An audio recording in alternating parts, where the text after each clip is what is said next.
দেখছেন সবার খবর, সবার নজর, বার্তা এক নজর।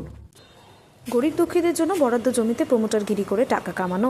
প্রায় 15 থেকে 16 জন আইনজীবী ঠিক করলেন যে গরিব দুঃখীদের জন্য বরাদ্দ জমিতে যেসব প্রমোটারেরা ফ্ল্যাট বানিয়ে ইনকাম করেছে তাদের বিরুদ্ধে প্রতিবাদ ঘোষণা করা।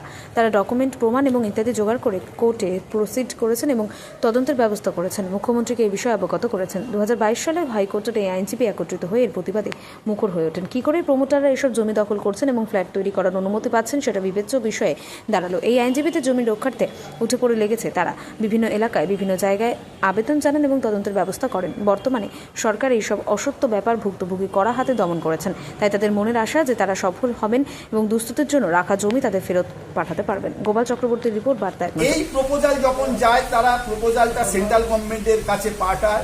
সেন্ট্রাল গভর্নমেন্টের কাছে তারা আইডেন্টিফাই করে ল্যান্ড, সেই ল্যান্ডটার নাম্বার হচ্ছে 33 ক্যানেল সাউথ রোড, সেটা হচ্ছে সরকারি জায়গা according to our information report documents.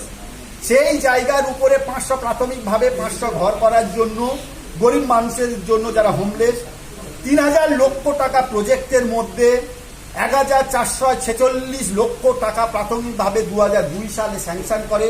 সেই টাকা স্যাংশন করার পরে তৎকালীন ওই এলাকার এমপি মহাশয়া সুদীপ বন্দ্যোপাধ্যায়, যা ডকুমেন্টে দেখতে পাচ্ছি, পরেশ পাল, জীবন সাহা এবং অন্যান্য কেএমসির আধিকারিকরা 21শে ফেব্রুয়ারি 2014 সালে একটা ইনাগুরেশন প্রোগ্রাম করে এবং উদ্বোধন করে।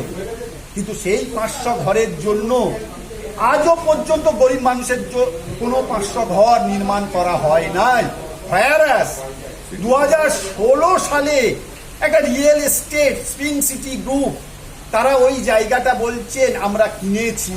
তার কাছ থেকে কিনেছি সরকারি জায়গা, ইন্ডিভিজুয়াল একটা ভুয়ো ডিড দেখিয়ে বলছে আমরা ওই জায়গা কিনেছি সেই সরকারি জায়গায়। এবং কিছু অসাধু কর্মচারী ও কেএমসি তাদের যোগ সাজে 34 তলা বিল্ডিং করে সেখানটায়। গরিব মানুষের জন্য সেই ঘর সেই জায়গায় হয় নাই এবং সেই টাকা একের পর এক টোটাল 756টা ঘরের জন্য সেন্ট্রাল গভর্নমেন্ট টাকা স্যাংশন করে। সেই টাকায় কোনো গরিব মানুষের ঘর হয়নি।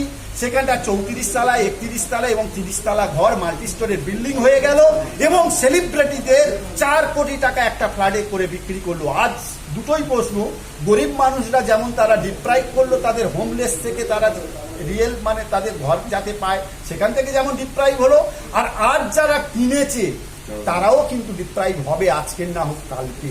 তাহলে আমরা একটা আমার মক্কেল কমপ্লেন করেছে ডিপ ইনকোয়ারি করার জন্য, যারা জড়িত আছে তারা স্ক্যানারে আসুক এবং ওটা লিগাল কি ইললিগাল, তারপরে যদি এটা লিগাল হয় কোনো পদক্ষেপ নিতে হবে না।